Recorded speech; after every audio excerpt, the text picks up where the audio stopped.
Hello, my name is Nancy Rolfsma. I am a proud member of the West Michigan Quilters Guild, and today I'm going to teach you the most accurate way to cut strips when you're using your rotary cutter, mat, and ruler.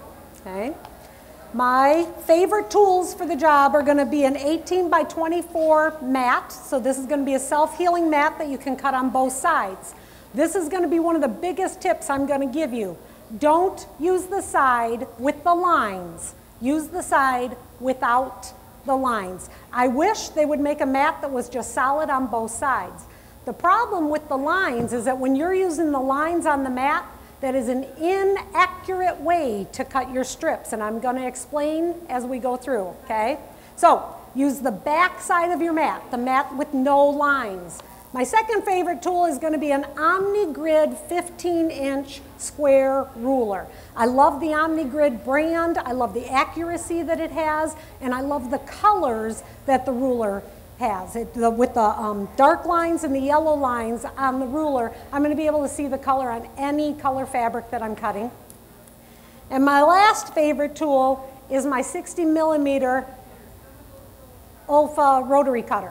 I don't have an ergonomic one. The ergonomic one is going to be that one that you squeeze.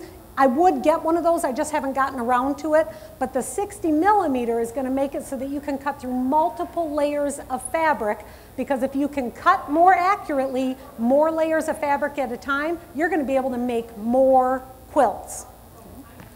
So we need to start with how to properly hang and fold your fabric for rotary cutting. So when you go into the store and you buy your fabric, this is approximately how it's going to come to you. They have folded it in such a way to fit it into the bag so you can take it home. Now, if you are a fabric washer, if you're somebody that feels the need to wash your fabric, then you're going to take that fabric home, put it in the washer, put it in the dryer, and if you pull it out of the dryer very soon after it's done drying, you're not going to have to press that fabric. You're going to be good to go, and then you can do this hanging technique. I am not a fabric washer. I've got a lot of dirty laundry that needs to be washed. I'm certainly not going to take the extra time to wash clean fabric. So when I take my fabric home, the first thing I do is fold it in this way, because when I folded it the way I'm going to show you, it's ready to cut when I'm excited to start cutting that fabric.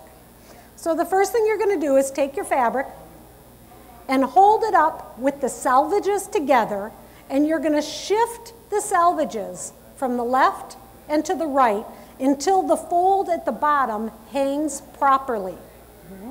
Once you've got the fold at the bottom hanging properly, you're going to lay it down on your table in front of you. The selvage is near your legs, and the single fold is away from you. You're going to very gently smooth your fabric out. If you are very harsh with your fabric at this point, you will stretch your fabric and you'll never be able to get it back the way it was. So always treat your fabric very gently. Now I'm going to take the selvage edge that is by my side, and I'm going to bring it up to the single fold. I'm going to line it up so that it's approximately a ½ inch from the single fold. I do this so that I know where the fold is. If I bring my selvage up to the fold, I might go past the fold and not know it. And so I might not be even on that. So if I instead just bring it so it's about a ½ inch from the fold, I know that my fabric is now laying nice and straight. Now from the left side, because I am left-handed, I'm right-handed, sorry. If I was a lefty, I would do this the opposite way, and if you're a lefty, you already know to do everything the opposite way. Now from the left side, I'm going to start rolling my fabric in about a 5-inch section. As I get to the part where I've got a mess of fabric, I need to take this and lift it up so that this fabric can hang freely.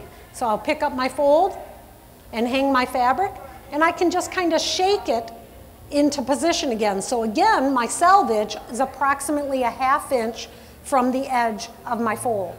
Now I'm going to lay it back down, smooth it out, and continue my fold.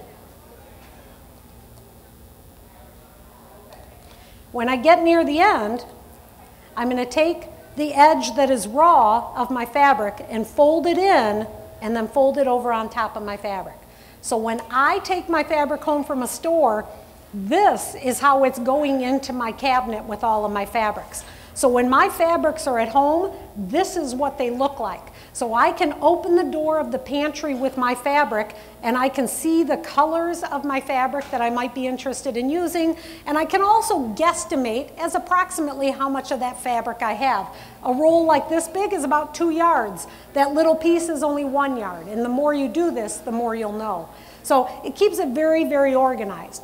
But what I love best about it is that when I'm starting to work on a quilt and I've decided that I have to use that black fabric with that little line of dots, I can take it to my cutting board and it's ready to go. I don't have to then mix my paints. If you were a painter, you would take that paint, you would start mixing that paint, taking that extra effort. With this, my palette is ready. I can start cutting. The first step to cutting your strips straight is to square off the edge of your fabric. That's going to be done using your square ruler. It's going to give you a nice long distance to be sure that you're actually cutting true square. So the fabric is laid down on my table with my selvage away from me, and the double fold is here right next to me. Now I'm going to lay my ruler down so that the horizontal line of my ruler is laying on the double fold. So that means with a square ruler that this edge is going to be truly square. My hand is going to go about a ½ inch from the edge of my ruler, and I like to have about 2 or 3 inches above my fingers and 2 or 3 inches below my fingers. This is going to hold my ruler in place. You don't put your palm down. If you put your palm down, you're going to slide. So be up on your fingers like a sprinter when they start to run. Then you're going to hold your rotary cutter. The rotary cutter is going to open and close. It's a very sharp object. Be very careful. And there is a groove on the rotary cutter right here. This is where your finger belongs. You are not supposed to grip the entire rotary cutter like you're shaking someone's hand. That groove is there for you to put your finger on so that when your ruler is going straight, you're pointing with your finger. I'm going to start cutting with my blade below my fabric.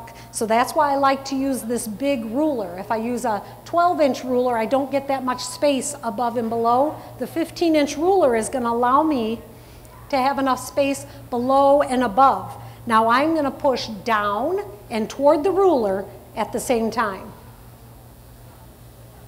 Now I keep my hand, my left hand stationary as I shut my blade and set it down. Now I can pull this piece away and make sure I've got a clean cut. If I go to pull that piece of fabric away and I haven't actually gotten a clean cut, I've got a nick in my blade, I got wimpy, I didn't push hard enough, then when I go to pull that fabric away, there's going to be a few threads left over. If I have kept the pressure of my left hand on my ruler, I can take my blade and just complete that cut again without wasting any additional fabric. Okay? The next step is to move your ruler off the mat and now fold the fabric so it is completely on the mat. One of the reasons I like the 18 by 24 inch mat so well is because now I can spin the mat. If I pick up my fabric to reposition it so that my straight edge is on the left hand side, I'm going to be messing with the perfect cut that I have just made. So by picking up my mat, it's going to make it stay nice and clean. Now I'm going to bring my ruler back. I'm going to start by showing you how you normally probably cut strips. All right? If I want to cut a 3-inch strip, you would lay your mat down, your ruler down on your fabric, lining up at 3 inches the straight edge that you just cut. Then you would take your blade and straight cut out, shut the blade, move the fabric away, I've got a clean cut. Now I can pick up my blade again, my mat again, sorry, lay it down on the straight edge and make that cut. The problem is twofold in doing your cutting this way. The first problem is that It's like making a copy of a copy of a copy of a copy. If you take a photograph to a copy machine and make a copy of it, you'll get a decent copy of that photograph. And if you take the copy and make a copy of it, every time you make a copy, you'll be losing resolution. It just won't be as nice of a photo. The same thing happens with your rotary cutting. This edge was the very, very straight square edge that I made. If I first cut, use that for my measurement, I can trust that this is going to be a generally pretty good copy. But this cut is a copy of the copy. So every time I move my ruler over, if I am just adjusting it just the slightest little bit, by the third or fourth cut, I no longer have a square cut. So if you've ever had this happen to you, this is what it looks like.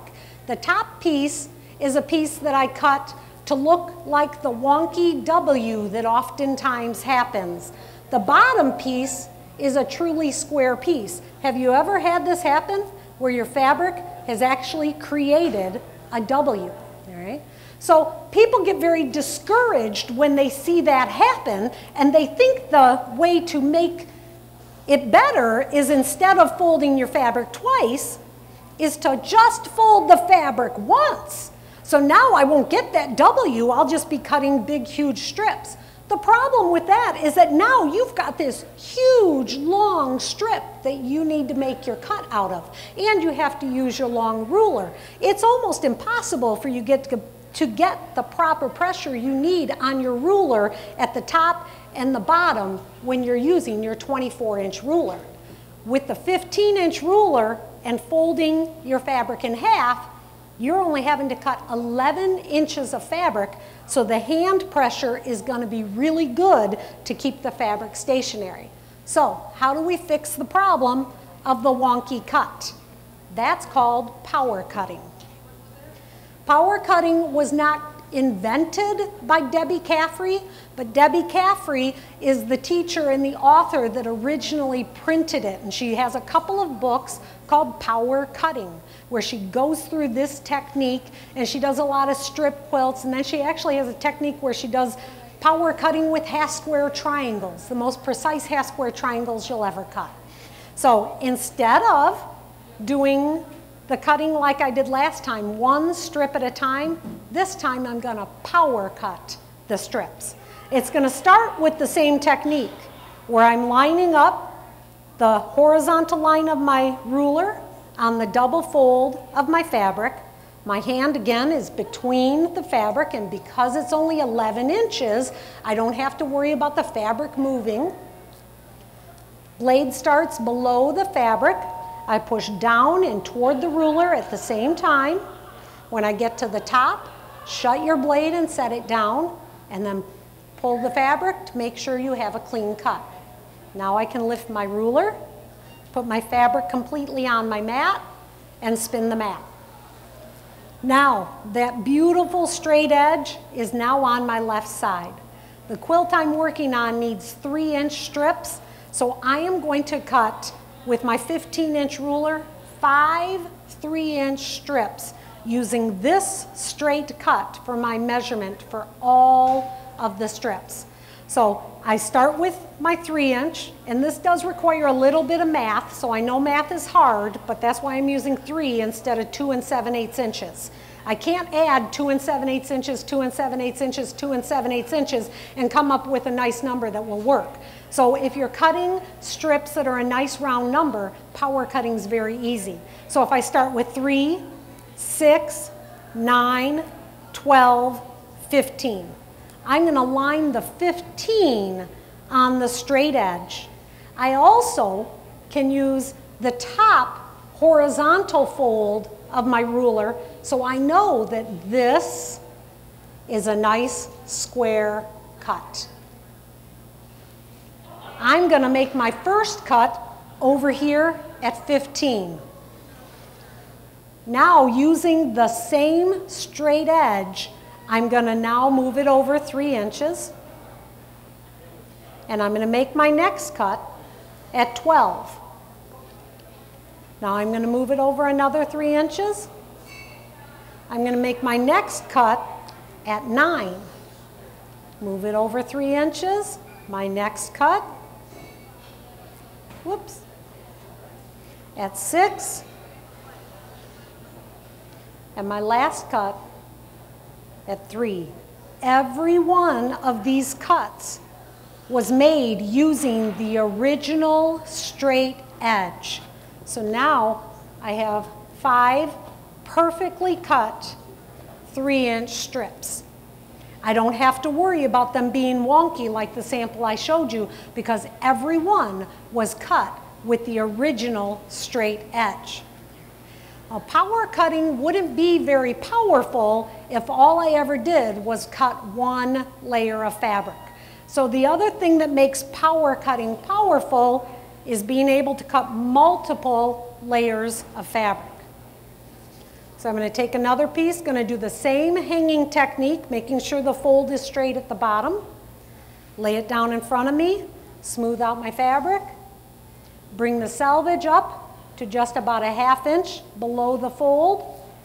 Now I'm going to take this and I'm going to lay it down on the fabric below so it is stacking just a little bit off. So I'm going to make it a 1/4 inch so you can actually see it. There.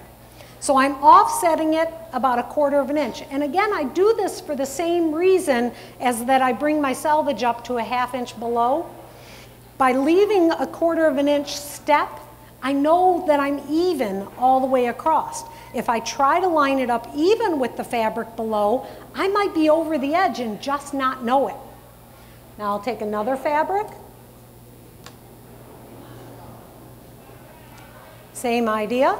I'm going to stair stack it, approximately a 1/4 inch, smooth it out, and then one last fabric.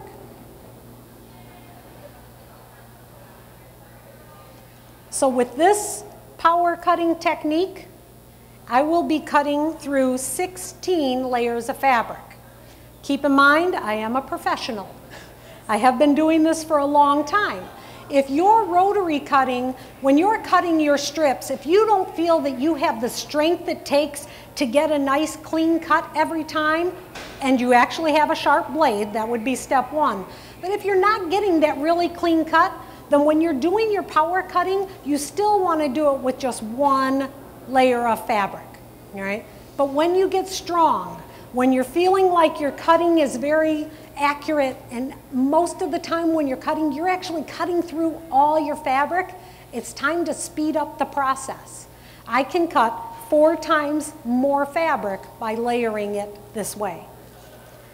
It also makes a difference that I'm using a very sharp new blade with a 60 millimeter. You don't do this with a 28 millimeter, it wouldn't be able to go through those layers, but that's why the 60 millimeter was created. So I've got 4 layers of fabric, that's 16 layers of fabric, lining up on the horizontal line, and now I'm going to cut straight through. Going to shut my blade, set it down. I've got a nice clean cut. This is the main reason that I also spin my mat. If I try to pick up that layer of fabric, there's no way it's going to stay nice and straight the way that I want it. So by spinning the mat, now I'm over to the other side and I know that this is nice and straight, and I'm going to power cut again 3-inch strips. I can look at the horizontal at the top of my ruler. I can look at the vertical at the edge and cut. I'm going to put my glasses on this time so I can go faster. Move it over 3 inches. Move it over 3 inches. 3 more inches. And my final 3. So in the 15 seconds that it took me to do that, I cut 4, 8, 12, 16, 20 strips of fabric. I don't know that you can get any faster than that. The whole intention of power cutting is for accuracy and speed. If you can be more accurate with your rotary cutting and faster when you're rotary cutting, you're going to be able to make more quilts. And I do believe that that is our goal, is to make more quilts. All right? So that is power cutting. Is there any questions? Could I come to your house and cut your fabric? The answer to that question is no. I was trying to think, could we trade? Any other questions? All right, so now that you know how to power cut, I expect more quilts more accurately done for the next show. All right, have a great day.